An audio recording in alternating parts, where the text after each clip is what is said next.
Welcome back to a brand new season of the Mind Mountain podcast. This is the podcast that delves deep into the mental performance side of mountain biking so that you guys, the listener, can learn tools, tips, and tactics to help you become a better rider and have more fun out on the trails more often.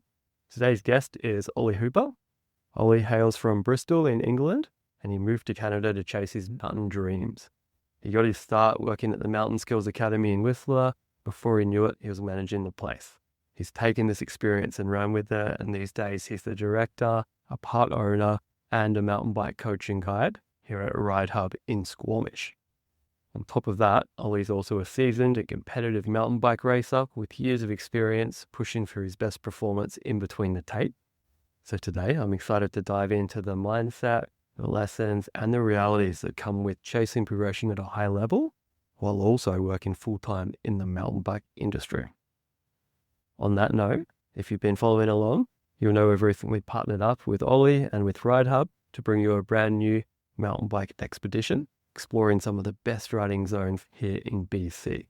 So we're going to give you a behind-the-scenes look at how that all came together and what you can expect from an expedition with us.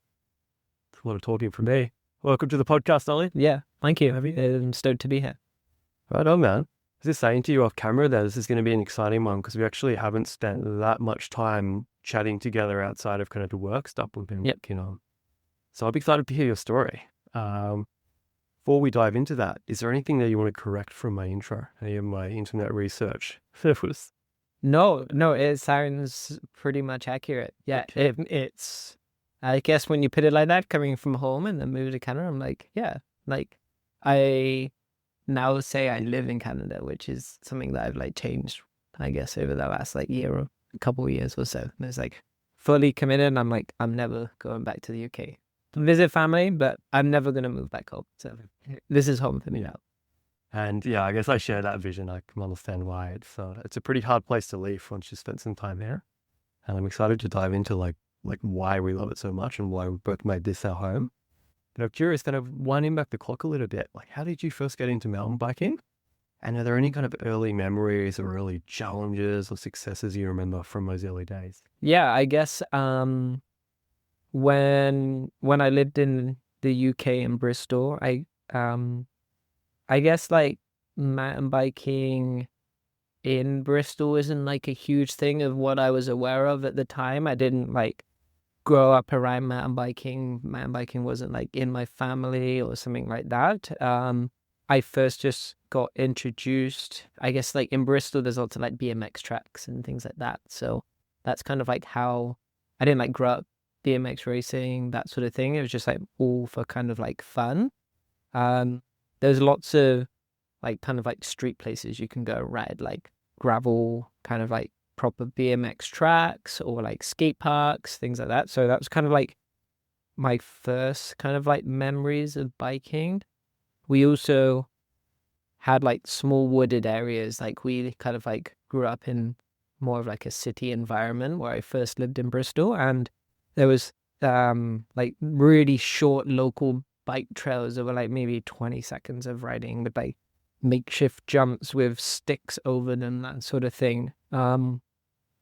One of my childhood best friends, he kind of introduced me into biking first. He was into it with a group of his friends, and he was like, hey, you should come and try this one day with us. And straight away I was like, oh my god, this is so cool. Yeah. And then it just kind of grew from there. I was before you know it, I was very quickly realized that maybe in Bristol itself didn't have lots of mountain biking, but outside of it, we've got places like South Wales that are pretty close there. And I was always begging my mum. I was like, hey, can you please take me mountain biking? Because where we grew up, we couldn't ride to bike trails. And I started doing that with my mum, and then she would take me, and then we would go together. So yeah, I guess that kind of is how I first got into biking. That's super cool, hey? Yeah. I always love hearing stories like that too, where someone perseveres where there perhaps isn't. Well, they're not growing up in a mountain bike. Exactly. Kind of Squamish or Whistler, and you're just riding what you got, doing it for the love of it. Yeah. And I guess from a coach's perspective, I'm sure you see this too often. People that do learn to ride bikes in places that don't have very good terrain usually have really good skills. It's like you've got to work with what you've got and you've got to really earn your momentum. Yeah, I would say that's like the difference with like riding in the UK compared to like Canada is that we haven't got long bike trails. Like where I grew up riding, and I guess this is more of like a later part where I like really started pursuing it maybe when I could like start to drive. Before I could like drive, my mum would take me to like go to places like the Forest of Dean or like places in Wales and things like that. But once I started riding and I could go to places like within like a 30-40 minute drive, I really started like getting into it then, because I was like, oh, now I can go like 5 days a week. Like as soon as I would finish work or school or university at the time, I would be like, okay, as soon as I finished, I'm like, go out and go mountain biking. And that's kind of like where I kind of like found like a lot of my friends I could like then bike with, because I didn't have, and in my friendship group where I like grew up, no one really mountain biked. So I was always doing it on my own. How did things shift for you when you all of a sudden had that community of like-minded mountain biking friends? Oh, it was like insane. Like straight away, I started riding bikes in a place called North Nibley, which is about 30 minutes away. And I started getting into like this group of riders where one of them like ended up becoming like the downhill national champion for like his age group. And like then I kind of like started getting into that. And that's when I like really found like my like people I could ride with. And that was like really cool, because like all of a sudden I was just like biking with like all these insane people, and I was like, okay, I want to be as good as them. So yeah. It's super cool. Having that motivation with people to spur you on, or even just like show you the path of like, this is what's possible. 100%. Yeah. And then that's just like where it kind of got into like, oh, no, I want to like build some bike trails with these guys and see what they're doing. And like, yeah, and then they started taking me to different places, and that's just kind of like where it kind of like grew for me, for sure. Right on. And then where did Canada come into the picture? Like, how was that first on your radar as somewhere you wanted to go? Wow, it's like everyone sees it. They watch that like seasons edit of Whistler where they've got like Steve Pete and everyone like following it, and like you watch all the bike movies and you watch like, oh my God, there's that train gap that everyone does, and that is just like, it was always like a dream that I'd wanted to go and bike outside of the UK. I think my first kind of like memories of biking at the UK was obviously Europe. Europe is so close for us to go biking. So like going to places like Morzine, the Alps, those sort of places. But when it came into Canada, it was always like a place that every mountain biker dreams to go. But when I was at university, one of my best friends I used to race with, he ended up living in Whistler for like 2 years, and just one summer he was like, hey, I've got like, you could come and sleep on my floor and come stay with me. So I just basically stayed with him for a month in like the middle of August or sometime around then, during my break at university. And I was literally there for a month, and I would think probably within like the first 2 days I was like, I don't know what I have to do, but I'm coming back, like whatever it takes. So I basically spent a whole month there, just like went mountain biking like every single day, saw all the bike trails, rode the bike park, had like the best month I could possibly have. And then as soon as I came back, that was my first year of university. Then after once I finished university, it was literally I graduated, and the day after I flew to Whistler, and then I moved here. So that's kind of how that came about. And it's cool, isn't it? It's like, we're going to obviously talk more about the expedition we're putting on later on. Like someone can come here and spend a month just in Whistler, and I'm sure you didn't even ride all the trails there is to ride in a month, right? No, it was crazy. It was in a small amount of time, and you can ride such like a variety of trails. And, like, yeah, it was crazy without driving anywhere. Yeah, and I just stayed with him, and I just like biked around everywhere. I went to the bike park like every day, and I kind of like got a cool network of people because he worked at a bike shop in Whistler. So I was able to like meet people at the bike shop. So I was able to just like, hey, ride in there and say, hey, is anyone riding today? And I literally had someone to ride with every day, and they like showed me like every one of their favorite trails. And like some of the hardest things I've ever ridden at the time is that I was like, oh, I thought I was kind of okay in the UK. And then I come to Canada, I'm like, oh my God, these people are crazy. What are they doing? Had the exact same experience. Yeah. That's awesome, man. And then like studying at uni, was that something like outdoors or business related? Was Uh, that a jump for you coming here and just getting into the outdoor industry? no, it was nothing. It was I ended up doing software development. Okay. Um, why I chose that, I guess when I was in the UK, I didn't really know like what I wanted to do. At the time, kind of like being in the UK, I kind of like had a gap between when I went to college and then what I wanted to do after. I didn't really know what I wanted to do, so I kind of took like a gap in between going to university, and I spent like a year just like traveling, riding my bike, going to places like Europe, that sort of stuff, riding. Um, and then still after the year, I was like, I still don't know what I want to do. And my parents were like, well, you either have to like go and get a job or you have to go to university. And I decided to go to university. I have no regrets. It was super fun. I met really good friends. Um, but yeah, I kind of like didn't really know what I wanted to do in the UK, I guess. I think then like that trip when I went to Whistler, I kind of like found the people that I knew I kind of connected a bit more with. They were like more the outdoorsy type of people. Never really met those kind of people in the UK. And then that kind of like what like pushed me to like, hey, I'm just going to go and do it. And then I kind of like obviously took a completely different path. Yeah, amazing. I have no regrets about it.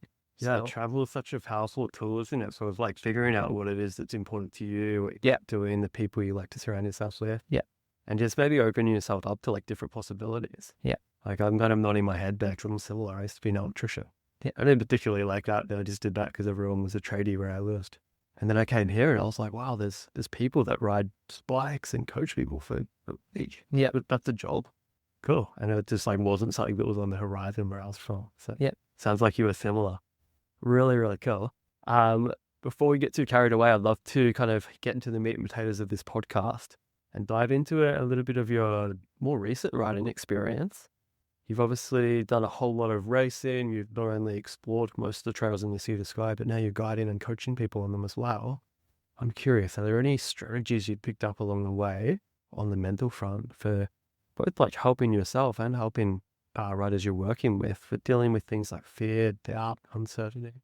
Yeah, I guess like I think one thing is like I think no matter like what level of a rider you are, I think everyone probably like deals with fear in some way. Like it's not doesn't matter if like you're the first person, you're like your first or second day of riding and you're doing something that's like completely new to you, which is like what I've now seen from like a coaching perspective. It's not like something that I've really been a part of so far. It's like being a higher level rider, you don't usually come into contact with like people who are new to biking. But I think no matter what level of rider you are, everyone deals with fear. People obviously deal it in different ways. I think for me, one of the ways I really like to deal with fear is I really like to just like break it down into sections. It's like working on what my experience is and what I've done and thinking it's like, okay, so if I'm approaching this thing that I'm finding like that I'm getting scared at or feeling some sort of anxiety about it, it's just like comparing it to like, oh, what have I done that's something similar to this? Or what do I know my skill are? Like I know how to, if it's a rock roll, I know how to like approach this first part and like break it down into certain sections. And I think like if you look at a really scary feature and you're like thinking about the worst thing, you think, oh, what's going to happen here? And then that's going to happen. And whatever's going to happen at the end, it's obviously escalating in your brain. And before you know it, you're kind of going crazy and you're talking yourself out of it sort of thing. But if you can just like break it down into certain sections, it comes a little bit more digestible. At least that's how I felt it has been for me. And dealing with that with like maybe newer riders, I find that's like a really good technique. It's like, why are you feeling like this? Like stopping me, like, what are you scared about? What can we do to like prevent that being happening? Okay, I'm scared about this section and there's roots everywhere. It's like, well, what is the skill that we need to do to like overcome this section? Breaking it down, talking about it, and not just rushing into it. I think a lot of people can like rush into things. You see that when you're like maybe out riding like on your own out in Squamish and it's outside of the coaching level, and you got your friends at the bottom, and then they're like, just ride it, you'll be fine, just lean back. And then, but if you just like spend some more time with that rider and broke things down, I think that's really one of the main things that I find's helped me and has helped maybe in my coaching as well. Yeah, I love that. So making sure you actually have the tools for the job. Yeah. And then making sure you can see the line of success. Exactly. Before you just up it out. Yeah, for sure. Yeah. Yeah, and also just like coming to terms with is like not every day is going to be your good day. Like you don't have to always do something. Like I think there's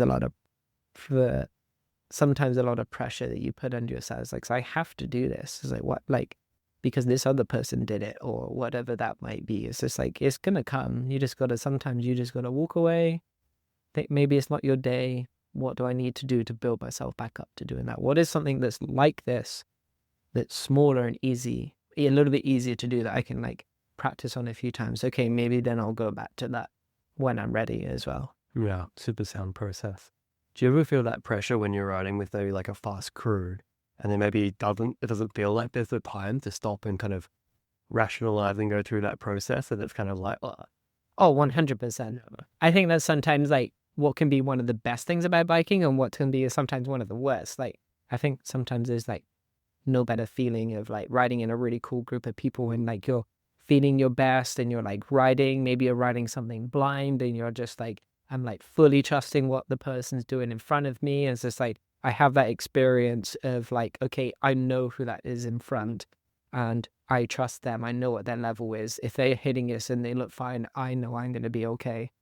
But also it can be like the worst sometimes as well, where it's just like a lot of pressure to try and do something because you know everyone else is going to be doing it. I think maybe that comes under more of like a social pressure because you're like, hey, if my buddy's doing this, that maybe that means I have to do this. I think I'm pretty good at turning away things that I know that I can't do. But like, it's obviously like something in you that always wants to make you push yourself. So that's also quite fun too. Yeah. And has that changed kind of over the years? You feel like you've got older and wiser? Oh, 100%. Yeah. Like I think that's the same in a lot of people's riding is like, as you become a more experienced rider, you kind of like start to understand maybe what you can and can't do. And when I first started biking, I was like crashing like every ride and hurting myself quite a lot. But definitely as I've gotten more experience and I like understand. And also it's just like, I think for me, I just know that like we have such a long season of like things that we can do here. In the winter, I love skiing and all things like that. And in the summer, I love biking. And I'm just like happy that I know it's just like, I know I've got a lot ahead of me that I want to do. If that be like early season, maybe I don't take as much risk of what I'm pushing myself, but maybe further into the season, once I know I start building back up riding, maybe that comes into it as well for me. So yeah. No, I've got to often struggle with like the equation of like playing it safe and, you know, maintaining ourselves so we can ride all season, not getting injured. But then also he's taking perhaps enough risk so that we can keep progressing. It's a fine line, isn't it? It's sometimes a balance when you're working and your job is. Oh, for sure. Yeah, especially when it like my job is a lot of it is obviously like working in a shop as well, but there is part of it that's like my role does require me to like use my body, but also it's just like that's everything I do. It revolves around me being outside and riding my bike. So that's always definitely something that like plays in the back of my mind for sure when I'm riding. Do you have any like strategies or techniques you use to, I guess, to stay focused on the task at hand, riding well, and not let yourself get distracted by any of the external? Like when I'm like actually riding my bike? So I know, like you said before, it's so easy to get distracted by like all the things that could go wrong. Yeah. That tree, don't hit that root, or looks slippery. Yeah. How do you stay focused on this, like being stable, being adaptable, and actually riding your bike well? For sure. I guess like, I think like when I'm like actually riding my bike, I think is part of it is maybe just having like a little bit of trust in what you know what your skill is. You know what I'm riding. I'm just like, I know that I'm feeling quite comfortable right now. You know, always like looking ahead at the trail, not making rash decisions on what I'm trying to do whilst I'm riding. And also, for sure, I like talk to myself when I'm riding and like calming myself down, because like you can get to that like kind of level where I think sometimes it can be like you're quite worried and quite scared, and that can change how you ride. But for sure, it can be like sometimes when you're just like way too excited and you're just like way too irrational. You're just like, I can do this, I can do that, I can do this. If you go And both then, ways, like yeah. too much fear on one side can be dangerous, and too much excitement on the other side can be dangerous. Oh, 100%. You just like you just kind of almost become like, oh, I'm invincible. I can do anything now. So, I would say, yeah, I think that still like comes down to the part of like breaking it down and still just trying to remember this. Just like, okay, I know what I'm like. If I'm doing some sort of like jump line or something where it's like, hey, I need to like pick this line on this corner, so I know I can still have the right amount of speed to clear this jump or get to this certain section. It's just like, again, for me, it's just like breaking it down. It's just like, okay, let's not think that far ahead of them. Let's just like do this first thing. And okay, now I know that I've done that. And then think about the next thing. Don't think about too many things at once inside your head. I always like thinking of the analogy, a coach I used to work with in that as well from endless biking. He used to talk about kind of dividing your trail up like you divide your birthday. Yeah. So rather than just like sit down at the laptop for 8 hours, like we do a little bit in the coffee and we do a little bit more at lunch. We're kind of breaking the trail up that way. It sounds like what you're explaining now. Yeah, for sure. I was like, I think I remember I was helping coach at like a Coast Gravity event at one point, and I wasn't coaching, but I was just like kind of like observing and being there to help. And like, it was a group of people that were trying to do like quite the big like jump line there, and I was just like being like the demo of the rider, and then there was quite a high level coach there, and then like one of the people in the group was like, oh, I don't know if I can do it, and then the coach just went, hey, I just watched you, you know how to corner, you know how to do the drop, you just haven't done the jump yet, right? Just do the jump, then do the drop, and then like just think about it, and you've done so many good things up to this, just like try to focus on that final bit. I've seen you do all of it. Don't get overwhelmed in terms of like, oh, I've got to do this to do that. It's like, you know how to corner, you know how to do this jump, now you just got to put it all together. It just like, at the time to me, just like really resonated. I was like, oh, it's like he was trying to maybe do what I was just talking about. It was just like, just trying to put it together, but he was like breaking it down in like a very easy, digestible way. Not trying to overwhelm the person and be like, hey, you got to do this before you got to do that. You got to make sure you're off your brakes. Think about where you are at this point. It's just like quite digestible section. The reality of it is we're not doing all of those things at the same time. We're doing the entry to the corner, the middle of the corner, the exit of corner, and the takeoff, the landing. Yeah. It's all separate components. And it's like if you mess up one jump, sure, pull out of that line and start again. But if you land that well, it's like, okay, now what's next? Yeah. What's next? Yeah. Keep moving on. I love that. You mentioned self-talk in there. I think that's a really big one. And I always love asking riders on this podcast if there's any particular like mottos or phrases you like to repeat to yourself. Probably not too much. Yeah, I'm definitely like going, come on, like, you can do this. Like, you're all good. Like almost like talking myself down, like reaffirming that I'm like, okay, I know how I'm doing this. Maybe not like a motto at some point. Like, I don't know, maybe sometimes I always had this like thing where sometimes it's really small, but like almost all the time when I'm nervous, I'll like just do up my helmet like one little extra bit. It's like a really small thing like that. I'm like, okay, I know that I got my helmet on and I'm fine. That's a really good thing for to say. Yeah. Check the goggles, and it becomes like an anchor or a cue to kind of drop into that zone. 100%. It's like, yeah, like equipment's good, I can trust it. Yeah. Okay. Yeah. But just talking to myself, I'm just like almost like going, okay, it's all good. Like, don't worry, you've got this. You know what you're doing. I definitely like have put GoPros on before, and then I could hear myself talking for sure. Amazing, man. I love it. And then, how do things change for you when you're getting between the tape? I know you've quite a wealth of racing experience, both here in Canada and abroad. Do you have any particular strategies or things you'll do for managing nerves on race day, or are you just stoked to be out there and not really feeling nerves? I would say that maybe, I think like, yeah, I maybe started racing like in the UK, like in the UK racing was actually quite a big thing for like mountain bikers at some point. It was just like kind of had like the boom for me when I was like 17, 18, where like a whole bunch of us could like start driving. We went to all like the kind of like the national enduro races, like all around the UK. And I think, and then like I kind of definitely like progressed on and was doing it for quite a few years. And I would say like over time that kind of changed for me. I would say like right when I first started racing, I just did terribly. Like I think I was putting quite a lot of pressure on myself. I was like, oh, I've got to be good. I've got to do this. I've got to like come at this point here. And I think after a certain amount of time, I was just like, oh, I'm kind of like over this. I'm doing terribly. I'm like, what's the point of it? And then after a certain amount of time, I realized I was like why, like, mountain biking's fun. Like, why am I doing this? And I'm not having fun. And then I kept on doing it. But I kind of just took it less seriously.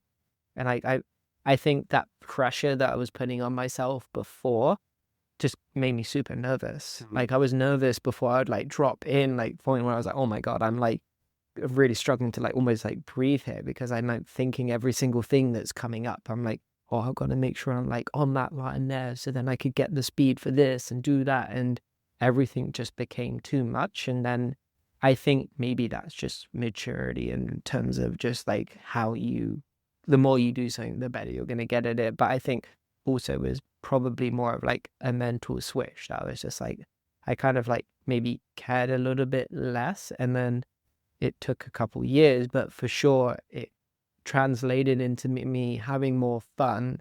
And then all of a sudden it just like clicked and like things just started going better. I was having more fun. It seemed like I was doing a little bit better.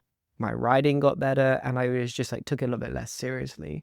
Whereas a couple of my friends maybe didn't as much. And like all of a sudden I was like, oh, I'm kind of doing a little bit better than these people that I was doing a lot worse than before. So I think I just took that little bit of pressure off myself, allowed myself to have more fun, if that be like not having to worry about, oh, I've got to be on this line here because everyone's stopping and looking at where they need to be, and just realizing that especially maybe in enduro, it's not all about like, I'm going to nail this corner here, because when you look at the amount of time that you're racing on, you're like, some of them are like, in the UK it's a little bit different, but like here in Canada, sometimes you're like over an hour of racing. It says, hey, if I nail this corner, the reality is like not really that much difference, but over a course of a whole stage, like consistency is huge. So do you find yourself sometimes then maybe choosing like the safer, slower lines versus like charging the sketchiest line? I would say so, yeah, for sure. Wipe off a part of your time? Yeah, and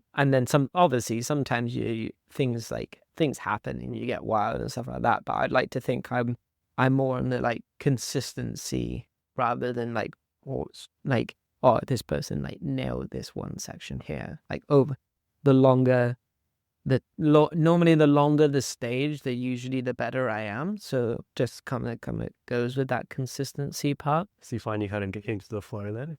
Yeah, 100%. Yeah. That's interesting, because I feel like the longer stage, it's like the longer it is, the harder it is physically. Yeah. So you to perform for a longer amount I of time. really like There's the more physical opportunities to mess up. Yeah, and I really like the physical like stages as well. The ones with like a sprint in the middle, that sort of thing. It's just, and then you're like fully gassed going into a section, something like that. That's what I really like the most. Yeah, no. So curious there. Do you, like when you're out practicing for racing, do you practice that? Like climbing all the way up to a trail and dropping straight in while you're gassed? No, not really. No, I think I kind of like, for me, how I would just practice it is I was just like try my best to like, okay, I'm going to ride this at a pace that I'm like very comfortable at doing. Maybe it's not what I would use. Maybe it's a bit quicker than what I would like ride regularly for fun, but it's not how quick I would like go and race.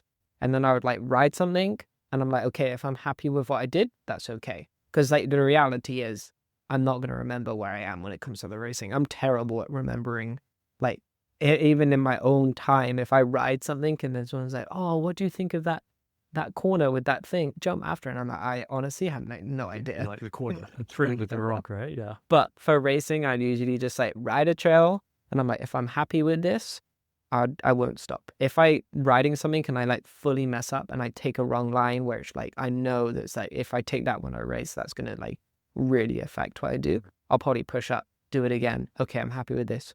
Carry on. And then there'll be like key things. I'll be like, there's always like a few different places where you're like, if I took that line there, I'm going to really lose time. So I'll try to remember those like key sections, but I won't like worry, like stress. It'd be like, oh, because like I've found that in the past where I'm like, it comes to like when I used to be nervous for sure that like I'm not on this high line here, and then I'm like, damn, I suck. I'm not doing this, and I've got to make up the time, and then I'll pedal really hard, and then I'll crash, and then I'm like, oh, what? All of that time that I tried to make up now is useless because I just crashed. It's complicated, isn't it? For sure.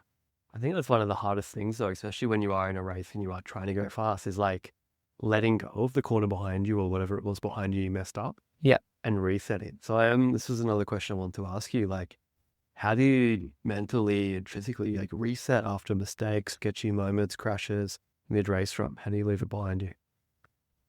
I would say, like, it's definitely, you just gotta like completely be like, I gotta cut this out. I think sometimes you gotta like realize this is like, I definitely like messed up here. I gotta like try a little bit harder to make up some time, depending on what you're doing. Because like if I like fully mess up, I definitely gotta make sure that I can't mess up again. But I also gotta make sure I can try and make up a little bit of time. I just like fully try and like blank it over my head. It also helps sometimes when you're like riding something where you're like, okay, I know I'm comfortable in this section. As soon as you get comfortable again, I know I can like block it out. If I'm like worried and I'm like trying to force myself to like ride my bike better, I know that anxiety and how that's going to make me feel is just going to make me ride worse. Mm-hmm. So it's nice to just like try to get back in the flow. Okay, I'm like riding now. I know what I'm doing. I'm on my bike. I'm riding. And like you kind of forget about it. If you like mess up and you're like really forcing it and then you're like losing a pedal, or I'm not doing this, or I'm like, when you're not riding how you want to ride. But if you can just like get back to that point, I can then I'll forget about it. But if I'm like, maybe that means I have to let off the gas a little bit, and then once I'm feeling it, then pick it up again. But yeah, it just comes with like that kind of, I guess, a little bit of the experience of knowing that we just don't want to push ourselves too much, because that's when like you can crash or lose more time as well. Yeah, I guess like anything, it's about finding that sweet spot. Yes. And I really like that process. It sounds to me a lot like replacing the thoughts of like whatever happened back there with something else, like some affirmations of like, okay, I'm doing, I've got this, I know what I'm doing, slowing it down, coming back to control, and then building up from that stable place. Yeah, 100%. Yeah, I love it. Yeah. That's some wisdom those that are signing up for the Scottish Enduro or the Lone Hustler this year can take us, I'm sure. Yes. Also, I wanted to talk here a little bit about coaching. How did you first get into coaching, and what is it that you love most about it? Well, I first got into coaching obviously when I started working at RideHub. It just seemed like the most ideal progression to me. That was just like, I love riding bikes. I haven't been doing it for super long, but maybe for the last like two or 3 years, I guess. I just like, it's just like fun teaching someone who's new, and I guess just sharing like kind of like the stoke that you have. I think like it's definitely, I'm definitely still learning of like the best way to teach lots, because there's so many different ways that people learn. I'm pretty lucky at RideHub that I don't do it full time, so I can kind of like pick and choose what I'd like to do, which is really nice, that I'm not like fully coaching all the time. But for me, it's just like sharing the stoke of like, oh, this is what it was like when I first started getting into biking, and just like teaching someone that, oh my God, I like can't believe that like you changed it, that even just like a small thing of like, oh, maybe you should try like changing your body position slightly to feel like this when you go around a corner. And they're like, oh my God, that's changed like loads. And then like you'll see someone out on the trail and they're like, oh, you taught me. Oh, thank you so much. I've been really enjoying that.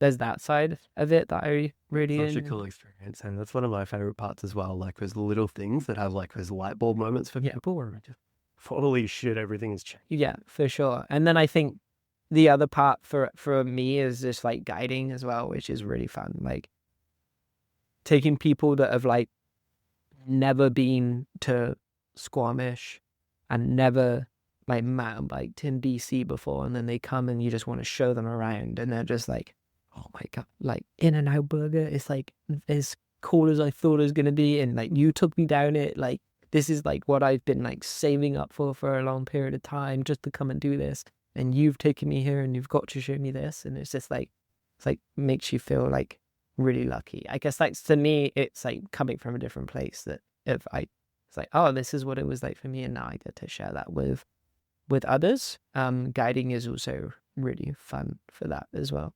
It is freaking awesome, hey? Yeah. And like being able to be part of people's bucket list dream. Yeah. Day in, day out. 100%. What's the biggest like skill or thing you find yourself teaching new riders that are experiencing BC for the first time? Like I've never ridden in BC. Never ridden in BC. For short riding rock slabs. Yeah, 100%. Like people are like, well, I just gotta lean back and pull my back brake, right? And you're like, no, it's actually the complete opposite to that. And they're like, what? And then you teach them how to like use a front brake and like how to ride a rock slab. And they're like, oh wow, how can I ride my bike down a rock slab that's like this steep and I'm still going this slow? And it's pretty cool because like it's something that there's not like many other places in the world that have like rock slabs as cool as we have here. Yeah, it's pretty mental as you want to just connecting those two. They're like foundation skills, bottom of their skills pyramid, but braking and body positioning. Yeah. And being able to ride down some crazy steep terrain. 100%. And I also love like being able to use that train to train people's ability to kind of modulate their brakes. Yeah. And then that'll help them when they get back on loose surfaces as well. 100%. Super cool stuff. Would love to hear more about the story of joining RideHub. How did that come to be, and why did you kind of like jump at an opportunity? So when I first moved to Whistler, I started working at a company called Mountain Skills Academy, which is a guiding company in Whistler. They do like more like mountaineering, ski touring, rock climbing, that sort of stuff. I started just working as a booking agent. It was actually my first proper job. I started working at like Gap or something like that, or I used to deliver like noodle deliveries, like the noodle box. And then I got a job at Mountain Skills Academy as like a booking agent, so just answering the phone, that sort of thing. And then I think it was like maybe 3 weeks after I started, the marketing person like just quit, like walked out. Cool. And then like the person who owned it, his name was Eric, was like in the office. I was like, oh my god, what am I gonna do? We're like in our peak season, like I'm stressing. And I was like, I'll give it a go. And he was like, okay, like let's do it. Like you've only started working there, but let's try it. So I kind of like morphed into like helping with like marketing, that sort of stuff. Like I didn't per se have too much experience in marketing, but kind of coming from like we did a bit of software, but we also did a bit of like graphic design. I did print and publishing at like college, so I was able to take a few of those skills and like kind of put it together. And I also like really hated our website that we had, and I was like, I did web development at university, so I was like, hey, I could build a website at the same time. And he was like, oh my god, this is perfect. So I like kind of just like morphed into like that kind of like marketing sales kind of background. And then I ended up taking like a kind of like 7-month trip where I like moved into a van and was like working remotely for the company. And when I was actually in like Mexico surfing, like just working remotely. And then like Eric at the time, so I was like working there for like 3 years, I guess, called me and he was like, oh, Ollie, I found out this cool opportunity of this bike shop that's being sold in Squamish called RideHub. And I've like never heard of RideHub before. And he says to me, he was like, I know you're into mountain biking.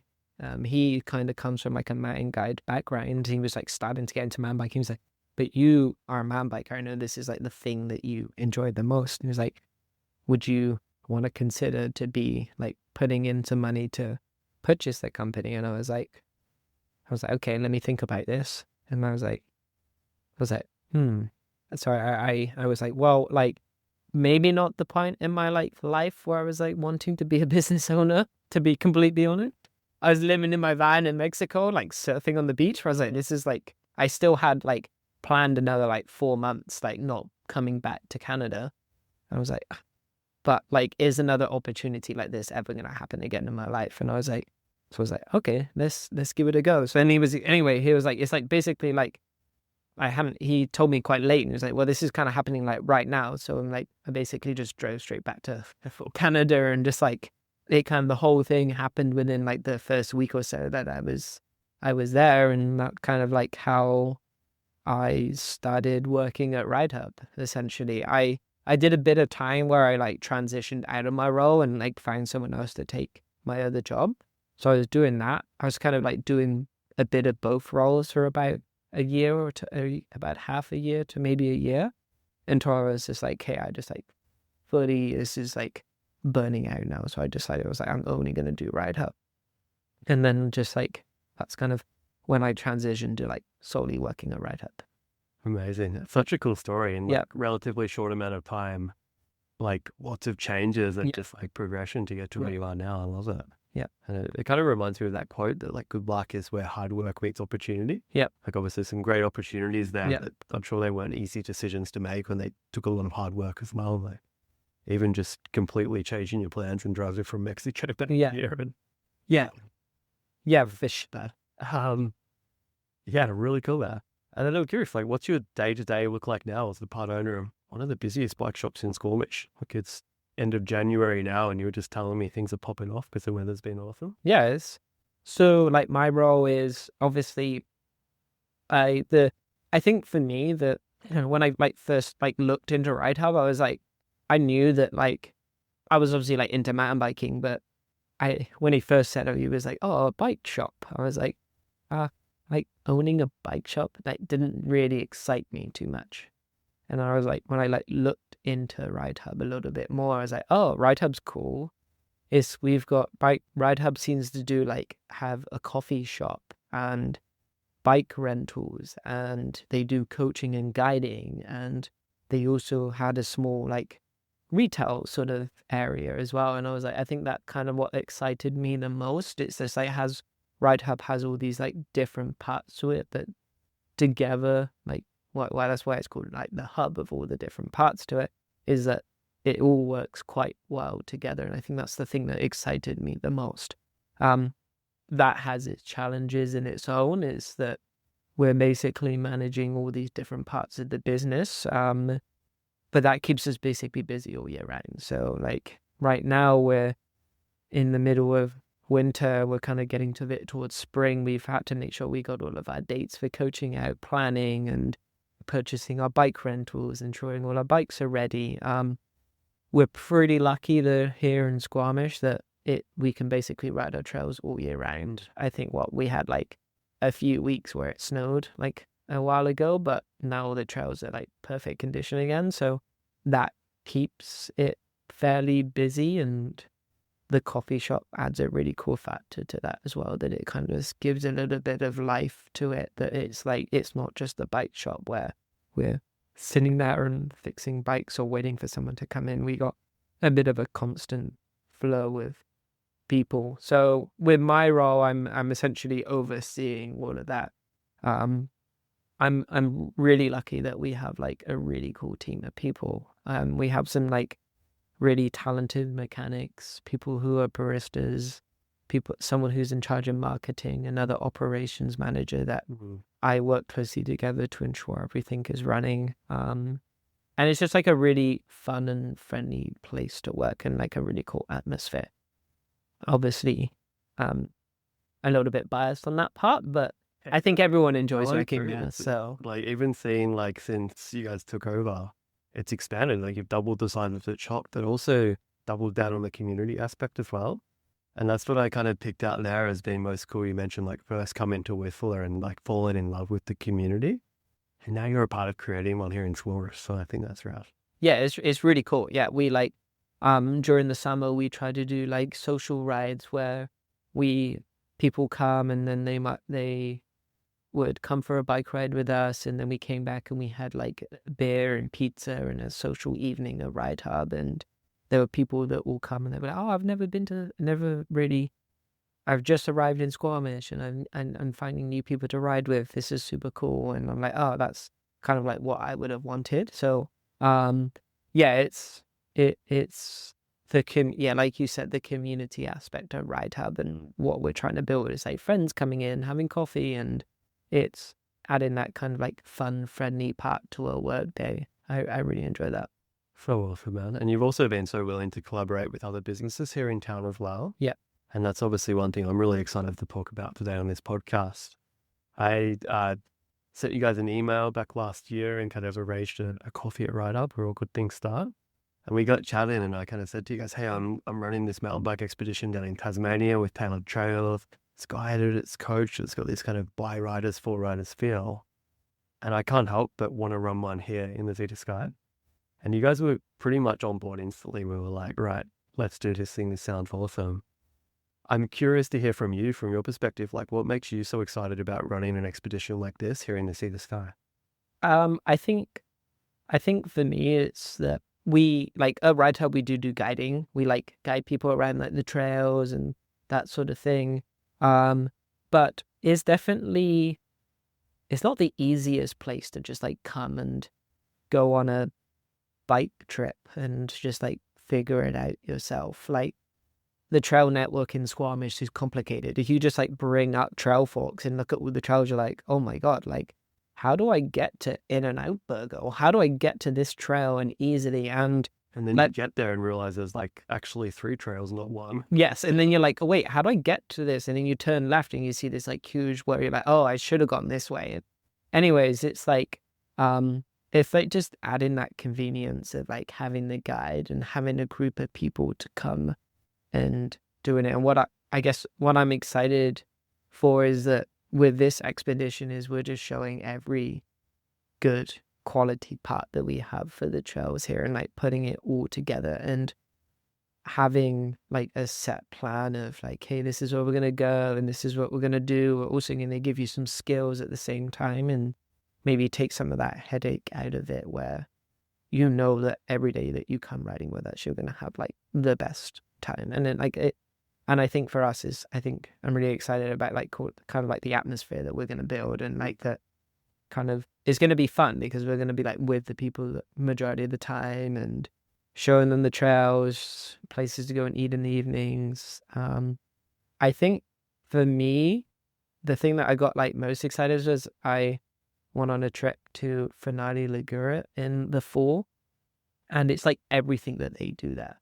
It's like you book a guide and that's kind of like the way that you do it because like the trails are again like very similar to Squamish where you like don't really know where to go and they include the shuttle for you and then you have the guide and then you get to know the guide and then you get to like meet these also random people that are on your like trip with you and you become quite good friends and then you're like stoked to ride with them. So I think trying to take that concept into like what we have here is it's super exciting for sure. And it's like nothing that people really do here at the moment. All right. It is mind-boggling for me that this isn't a thing already. Yeah. But it's also exciting that there's an opportunity there for us and there for our guests that get to come with us this year and beyond. But yeah, I totally agree. Like, I guess some of my excitement and some of my why for doing this is making it easier for people coming here than it was for me when I first came here. Because I was definitely like falling into that DIY camp of out on trail books, trying to figure it out, trying to meet people to ride with, trying to figure out where's good, and often finding myself getting lost or getting into trouble or like walking down a trail because I've chose the wrong one for liability or just like not knowing how to ride it or wishing I could see someone ride it fast. Or just having the shuttles, like having it like in Squamish. If you could just have one shuttle that takes you to the top, we're not shuttling as per se because like the way it works in Squamish is you shuttle and then you do like up and downs and you get down. Enduro shuttles. An assisted shuttle bike ride. Like, that's even part of it too, isn't it? Like having people to show you the best loops in Squamish. Yes. This is a 10-day guided coach trip. Like 10 days of riding is like, that's a lot, but it's also not a lot considering how much we have to ride here. So it's like you want to get bang for your buck. You want to make sure you're riding the best of the best. Yeah. And riding trails that you're going to find fun. So that's a part I'm excited about. Also really excited about for the bike park day. Yes. And having that lift line priority, I think is going to be a huge win. For sure. Anyone that's been to Whistler in July and August or seen the lift line come there, it gets pretty hectic. Oh, yeah. Yeah. Any memories from you from like early kind of sea to sky mountain biking road trips? Any kind of highlights or things you want to talk about there? I think I still just got like the best memories when I first came to that first month. It was just like diving into as much riding as I possibly could when I was in Whistler. It was just like we did like amazing rides where I remember like one of the rides was we had they had the Northern Lights or the Aurora in Whistler one day, and we just so happened to be there when I was there for the month I was there, and we ended up pedaling our bikes up to like one of the highest peaks, and there was a shack, and we like a small hut, and we slept in the hut and we watched the Aurora, slept in there, and then we like rode down and had breakfast like in the morning, and then my friend went to work, and he was like, I do this like quite often, and I'm like, oh wow, this is like insane that you get to do that like what in a place that you live. So that was like one of the things that like sold it for me. I also went on a trip to Williams Lake when I was here, which was super cool because I was like here for maybe, I guess that would have been like 2.5 weeks at the time. And then we were like, oh, my friend's like, oh, we're going away for the weekend. And then I'm like, where are we going? And they're like, Williams Lake. And then I like look on the map and I'm like, oh my God, this place is like miles away. It's like in the UK, we don't travel very far. So like when I look on the map and I'm like, oh, well, that's like really far. It's like, if we were in the UK, it's like driving to the furthest point in the UK, but we're going to do that on the weekend. And then you like just go past Pemberton and you're just like, it's a completely different type of landscape. And you don't really realize that when you come to visit here, because just like, even when you go to Pemby, it's like already you just go down the hill slightly and it's more like deserty, like more dry. And then you go over the like pass into like Lillooet and it's like kind of like a desert. It seems so weird. Like you're not really used to that, like living in the UK. So that was super cool. Yeah. It's nuts, isn't it? Just the scale of BC. It's such a, like, I'm from Australia, it's a pretty big country as well. Yeah. Probably similar size to Canada, but just like BC, because it's so mountainous and it takes so far to travel from one place to another. It's yes. Yeah. But that's also the part I love about it most is like we can hang out in a relatively small zone and we can ride a different style, a different feel of trails every day. Yeah. And that's like one of the things that I'm most hyped about this expedition. Obviously, we're doing expeditions all around the world now, but BC is just so set up for it because our biggest day of driving, I think, is going to be like on our second last day when we come from Pemberton back to RideHub, our home base in Squamish. It's like an hour 20. Yes. Yeah. So most of the days when we do travel, it's going to be like 45 minutes. Yeah. 100%. Like that first day, it's going to be like pick everyone up from YBI airport there or from the hotel in Vancouver, then bring them up here to base camp to RideHub to build their bikes. It's like a 45-minute journey. Yes. Yeah. And then we're hitting trails after that. Yeah, it is pretty cool. Hey, it is spectacular. Like less faff, less driving and more riding. Yeah. Really, really excited for that. And also, like you mentioned there, just the ability to get into the remote backcountry and into places that feel just completely untouched and rugged, but also being able to ride down a trail and have a beer that afternoon or be back in civilization. Yeah, like I'm pretty special. I'm definitely like super excited for when we go up and do like the Lord of Squirrels Day. I think that was one of the things I did when I first visited, but that was when they never had a climbing trail. So when they didn't have a climbing trail, you used to have to push up the trail. Well, I never did. And then, so basically the whole day that we ride, like the climbing trail, before that existed, you'd have to push up the bike trail and then ride back down the same trail. Hurdling down. Yeah, so because they never had a climbing trail.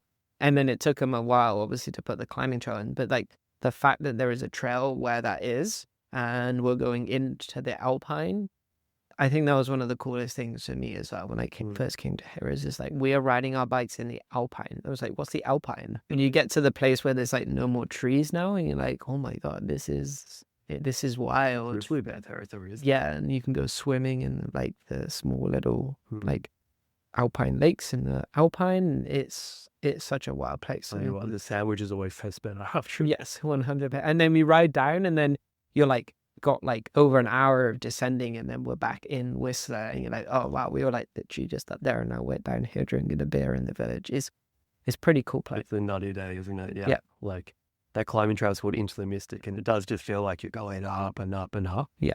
But then the down also feels like you're going Yeah. down and down and down. So super rewarding day. And I'm sure glad we kind of put our heads together. And obviously there's so much riding to do here. I think on a 10-day trip, the other mistake I see a lot of riders making when they come here for the first time is riding 10 days in a row. Yeah.